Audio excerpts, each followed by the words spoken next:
It feels amazing. It's kind of like shocking that they named me #1 defensive player in the country because like there's so many other great players in the FCS, and it really just shows like if I really just this season it wasn't really about me. It was about just buying in and helping my team win games. Like I just didn't feel like I was contributing to our wins last season, so this season was just like I was just focused on doing my job to my max effort every play. And I'm just reaping the benefits from it. Like a lot of people telling me I'm doing like historic stuff, and I'm grateful for it, but like I just kind of feel numb to it right now. I probably gonna like feel it more when I'm done playing or something like that. Like, I always been a person who loved the weight room because I knew I was undersized and stuff like that. And it was like people always used to tell me before I even got on the field that I was just capable of, they see me doing this and that, and I believed it, but it was just like when I got on the field, I was just thinking too much about like not letting people down and not living up to my expectations. So like it kind of like held me back. I was kind of playing like conservative. But like this season, I just went to like, cause I ended the season with like, when we lost to Bethune-Cookman 2019, like I kind of feel like that last drive was my fault. If you go back, you could see like my man is the one who converted on 2nd and 25 and all that. So like I really just went into the season with a chip on my shoulder. Like I don't care what nobody thinks or what they gotta say. I'ma just play hard every single play. So that's really what I just did. I just played hard and just fearless about making mistakes and just trusting that everything I did in practice was gonna pay off in the game. The SWAC is like the conference for HBCUs. Like that's like, we got Grambling, we got Southern, we got Jackson State. Like those, we playing historic games that's gonna go down in history. So like, I like the excitement around the SWAC.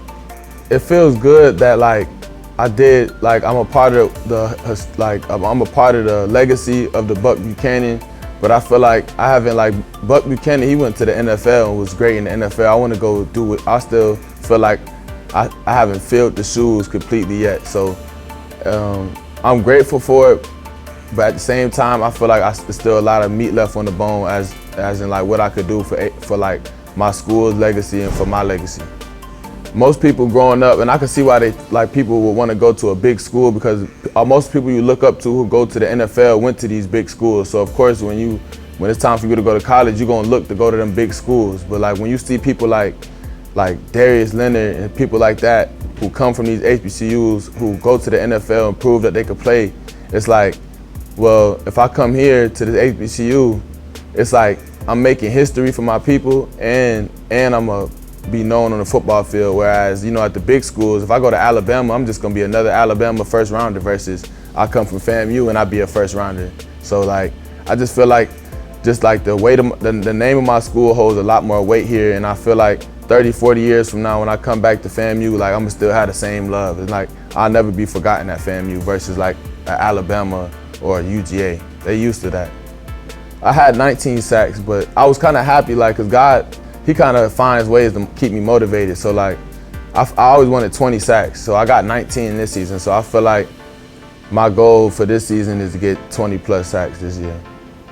And I'm kind of happy. I was disappointed I didn't get 20, but I was happy because it gave me something to still work for. I feel like the biggest enemy of like athlete is like complacency and like getting satisfied with what you got. So I'm happy I didn't break the sack record or anything like that yet. And I still got a chance to do it again.